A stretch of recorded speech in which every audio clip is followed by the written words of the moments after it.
Wells Fargo is proud to support diversity, equity, and inclusion in our employees, our customers, and the communities we serve, as well as through content on Carolina Impact. This is a production of PBS Charlotte. Just ahead on Carolina Impact.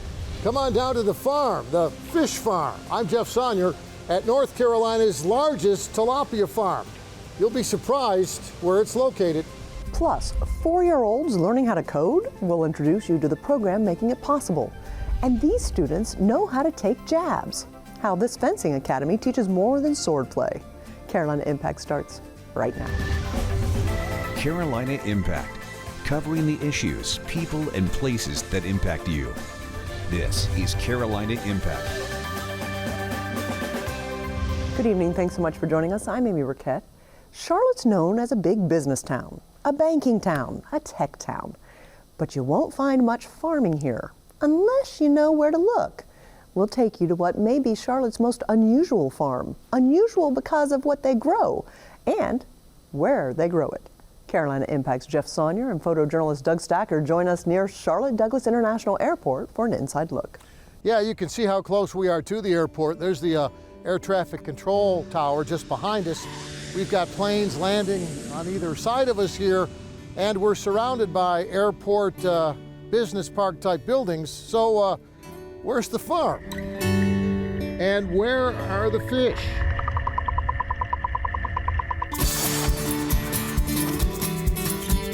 We're maybe a quarter of a mile from the closest runway. This was actually the original DHL shipping warehouse for the airport facilities. But owner Rob Ellis says it's not a shipping warehouse anymore. No, I have a fish farm. Yeah. Oh, are you what? And yeah, in Charlotte. Yeah, in an industrial park. Yeah, near the airport. That's how most conversations start with Ellis when he talks about converting this giant airport warehouse into Astor Farms, with a dozen swimming pool-sized tanks inside, each tank holding 30,000 gallons. And most of the big tanks are also filled with these fresh and fat tilapia. Every tank in here, the fish are a different age. And so, we may be harvesting that tank next month. But until they're harvested, these fish at Astor Farms all swim in perfect 82-degree water, constantly circulating and filtering to keep it clean. And remember, there's not fish in every tank right now, but what we're looking at here is the oxygen level in each one of these tanks. It's all controlled by this computer system that Ellis designed for maximum efficiency.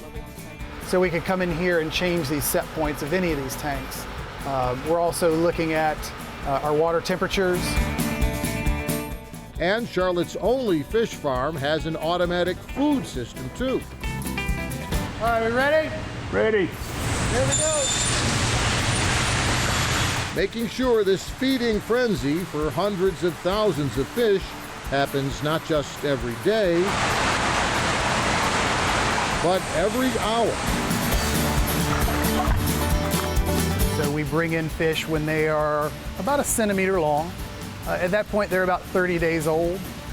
We bring them in, we grow them, we split them into more tanks as they get larger, and then we bring them down to these big tanks. And they'll stay here for another 4 or 5 months. So in total, the process is 9, 10, 11 months. Ellis walks us down to what he calls the nursery tanks. Smaller tanks where the smaller fish grow into the fresh, full-size tilapia that his customers are looking for. So these fish now, I'd say, are about 3/4 of a pound. So we have a couple of months left before they're ready for market. Our typical market size is around 1.5 pounds.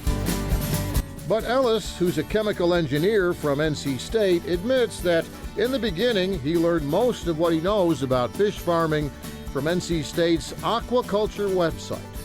From mountain trout to coastal oysters, North Carolina has a bountiful selection of fresh aquacultured seafood. Aquaculture is what the state calls fish farming, the official name, and it's actually a $56 million a year business. With big open-air aqua farms like this 100-acre bass growing operation near the Outer Banks. Trout, oysters, and catfish make up most of North Carolina's fish farming, but nobody grows more tilapia than Astor Farms does here in Charlotte. Our annual production is a little less than 500,000 pounds a year. You're the biggest tilapia producer in the state? Yeah, in North Carolina, and kind of on the East Coast. We're, I think, the second largest east of the Mississippi. So you're one of the big fish. You could say that. And here's what those Astor Farms big fish look like when they're netted and headed out the door to your friendly neighborhood ethnic grocery store. Our customers are those grocery stores from Atlanta, Georgia to Toronto, Canada. And you'll go into these grocery stores and you'll see aquariums with the fish swimming. If you walk into a store in Charlotte, they're all our fish. Our fish are a premium product. And our fish are sold in these grocery stores as the Sunday dinner, as the special meal, or during holiday get-togethers. We're competing with the other high-end fish in the market. People see these fish and they know that you can't get any fresher. The way we do it here is it's a very environmentally friendly form of agriculture. And at Astor Farms, they don't just grow fish either. It'll start rotating and you'll hear a sprayer go off. Not when this system that cleans and filters the fish tank water inside also provides purified plant food for this greenhouse outside, growing what some call Charlotte's best lettuce.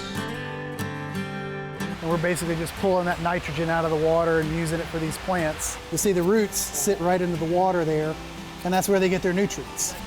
Yep, it turns out that when you're a Charlotte lettuce farmer, well, being a Charlotte fish farmer too can be, pretty beneficial, making Astor Farms even more self-sufficient.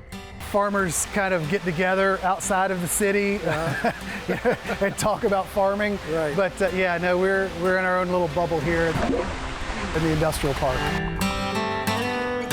By the way, owner Rob Ellis says every 4 to 6 weeks they get another load of those finger-sized tilapia fish so they can start another crop, and they don't have to go far to pick up that shipment. It comes in right here at the airport. Amy? Thanks so much, Jeff. At pbscharlotte.org, you'll find more about Astor Farms aquaculture and hydroponic farming. For years, we've heard about the importance of pre-K education, but not all children have access to quality pre-K programs. PBS Charlotte teamed up with Smart Start of Mecklenburg County to implement a new initiative teaching 4-year-olds how to code. Yep, they can do it. Wait until you find out. Carolina Impact's Jason Terzis has the story. Hi friends, how are you? It's good to see my creative coders again. So remember, it looks like a typical pre-kindergarten class, except what these 4-year-olds at Hidden Valley Elementary School are learning about might be considered anything but typical for their age. So we're gonna click on the color that we want to personalize her and tap on her face. The kids may not even know it, but they're learning the basics of computer programming or coding. That's the beauty of pre-K learning, right? You learn through play. And that's the best way to learn, right? Where you don't really know that you're actually learning. Pick the character that you want. So who do you want to be your avatar in your code? For the kids, it's fun, picking characters, colors, and backgrounds. But they didn't know that they were actually coding. They were having to put things together to get to the next level. So they're doing the coding, they're learning algorithm, they're learning sequences, they're learning all the foundational concepts of coding, but it feels like they're playing a game.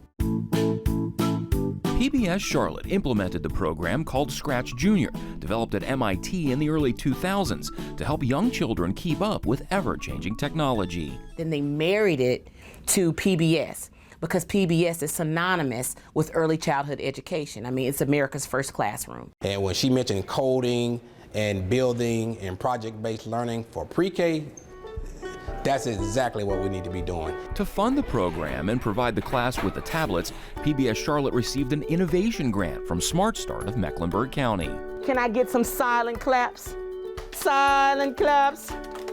Fantastic. When they grow up, their careers, everything is going to be technology based, and so to start it young at this young age where they're familiar with it, it's not just playing games, but it's actually learning the behind the scenes of it. The class is taught by PBS Charlotte Education and Outreach Coordinator Toy Watson. So now let's find the setting A setting is a fancy word for where does the character want to be. While the kids are learning how to code, they're also being exposed to STEM, science, technology, engineering, and math. We actually have been incorporating more STEM activities in our classroom thanks to Ms. Watson. At first I didn't realize how much STEM could be incorporated into pre-K. So now, you know, STEM is the future and the world is very competitive.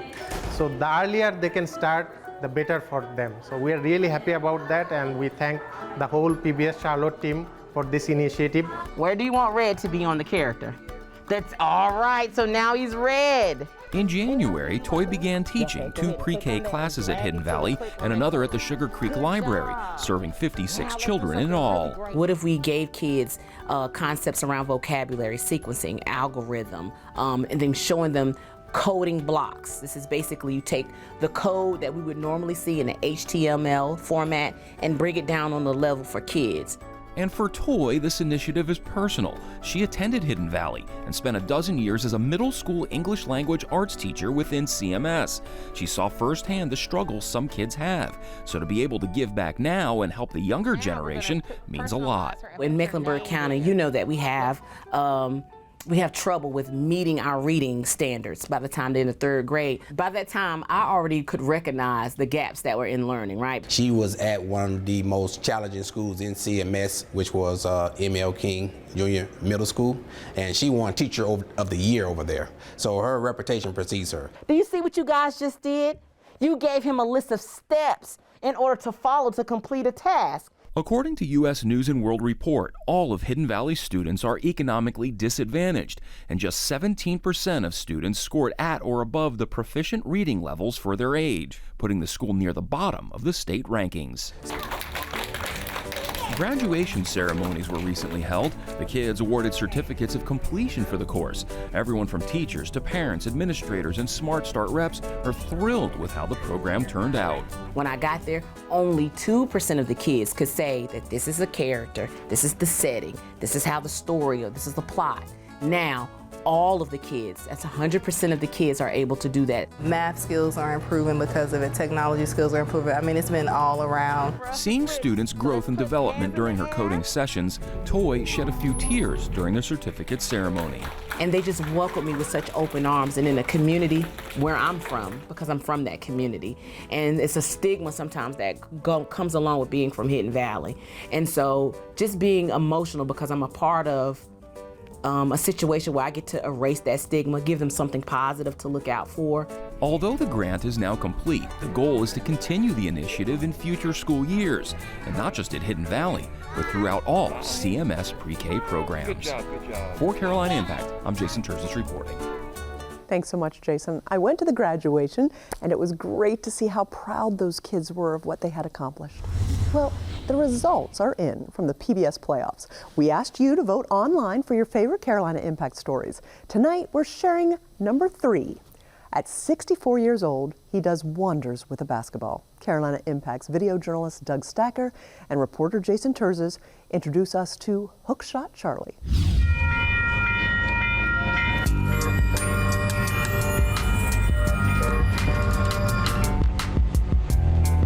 It's like breathing to me. It just has become a part of me. I think about it. I haven't reached perfection.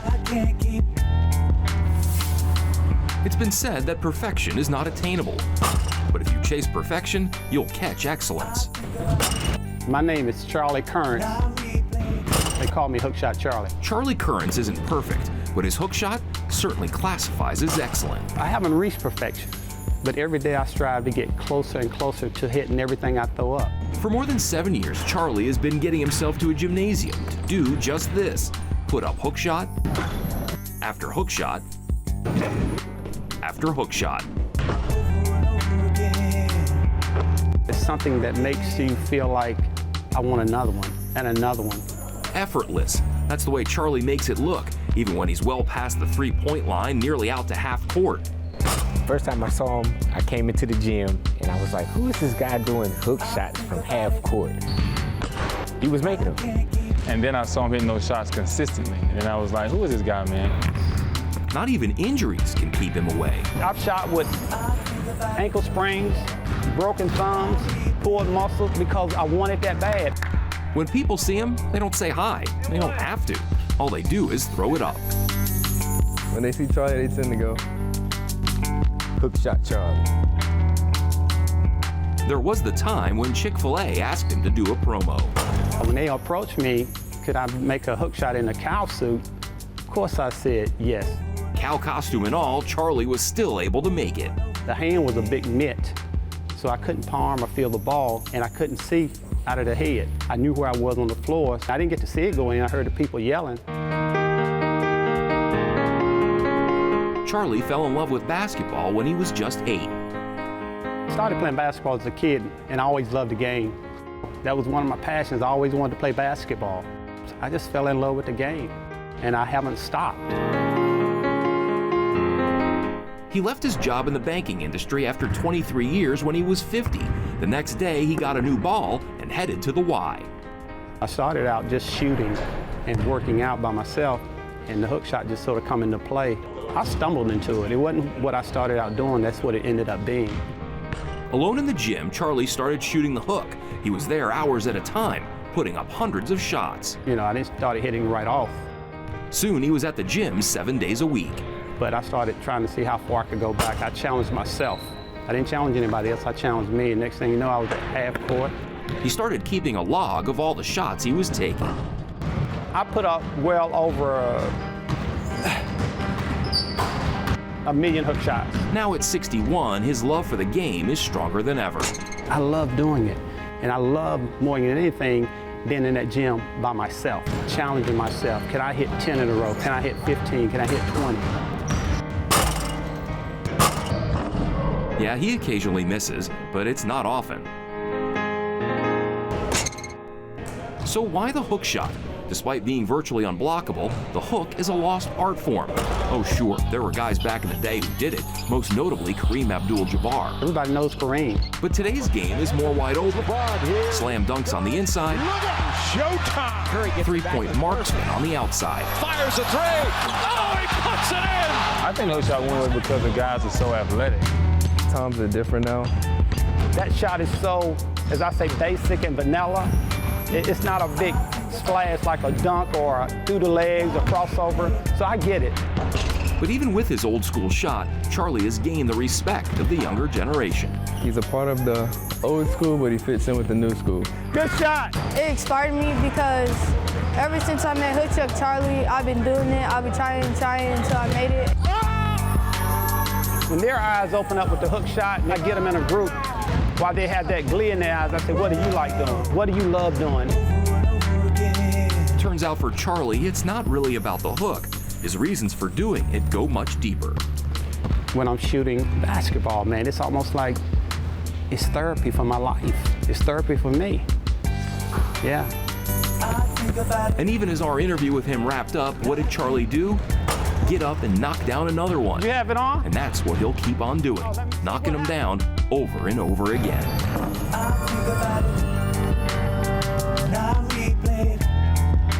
For Carolina Impact, I'm Jason Terzis reporting. Thank you, Jason. Since our original story aired, Hookshot Charlie has made quite a name for himself online. His popularity caught the attention of a few big brands. He also scored a viral video, and I'm honored to call him my Facebook friend. I love seeing the positive impact he makes everywhere he goes. Finally tonight, how much do you know about fencing? The sport requires strategic thinking and quick hand-eye coordination. It's more than swordplay. Photojournalist Russ Hunsinger takes us inside the Charlotte Fencing Academy. On guard, ready, fence.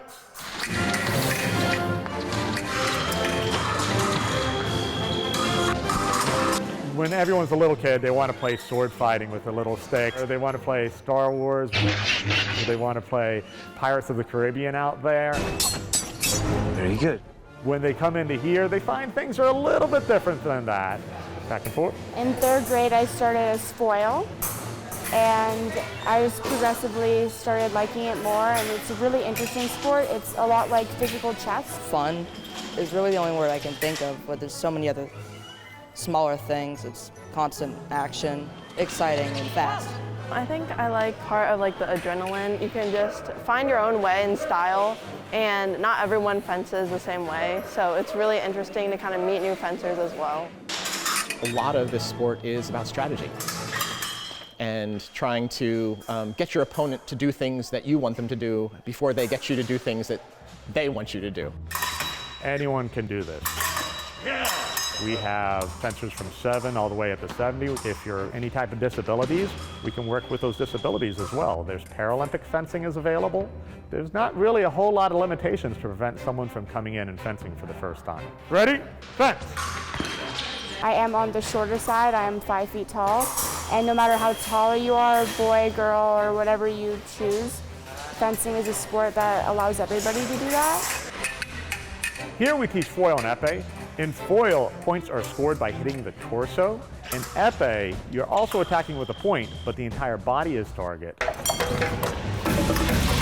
What got me into this was my son, and he hasn't really been one who'd really loved sports. And someone suggested fencing, and he said, sure, I'll try it. And he was kind of hooked. Where I came into it is I started taking him to different tournaments. Every time I'm there at the tournaments, I'm like, well, that looks like that could be fun. And he finally talked me into actually going and taking a lesson. And a lot of the things that he liked about it, I liked about it as well. And it felt like something that we could do together a little bit. You can look around here, a lot of the kids a lot younger than me, kind of out here. I'm kind of the old guy here, but I can do some things they can do. They can do some things I can't do, but this sport in particular with epee, it's about who can make the first touch. And so I feel like I can come out and I can compete and have a lot of fun too. There are lots of benefits to this sport. You'll develop a lot of quick thinking because when you're having to fence back and forth, sometimes you got to come up with plans on the fly. You also develop a lot of self-reliance because when you're out there on the strip, you're out there on your own. You've got to depend on your skills and your knowledge in order to defend yourself against an opponent who's trying to do the same back. Fencing is one of the safest sports. There's a study that's out there that says it's safer than badminton. We wear thick jackets and we wear a glove that protects your hand from being hurt, and you wear a very thick mask. Fence! If you've ever had a sport click, definitely try fencing. It's really fun and an interesting sport to learn about, and when you tell people, they're like, oh, really? Interesting, tell me more. There's so much moving going on, and it's just so exciting and fun to be a part of it. Seeing all the other people who are better than me, it's really fun to watch them and see how much better I would be able to get. It can kind of just lift up your mood when you're upset. And you get to meet a lot of cool people as well. A lot of my close friends are in fencing too. Just try it. I mean, it looks a little daunting at first, right? You got the whole uniform, you got the mask, you got the weapons. What's great here is they have a great introductory course that kind of got you up to speed with all that you needed to know. And pretty soon you got to get out there and you can be fencing.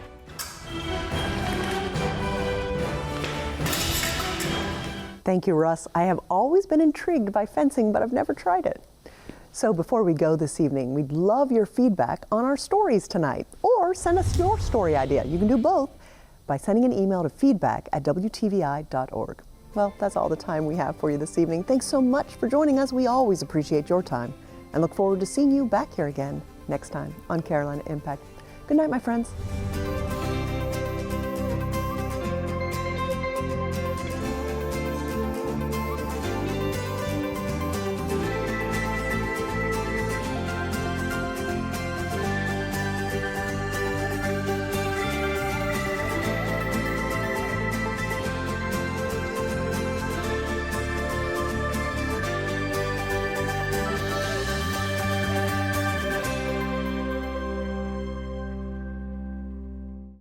A production of PBS Charlotte. Wells Fargo is proud to support diversity, equity, and inclusion in our employees, our customers, and the communities we serve, as well as through content on Carolina Impact.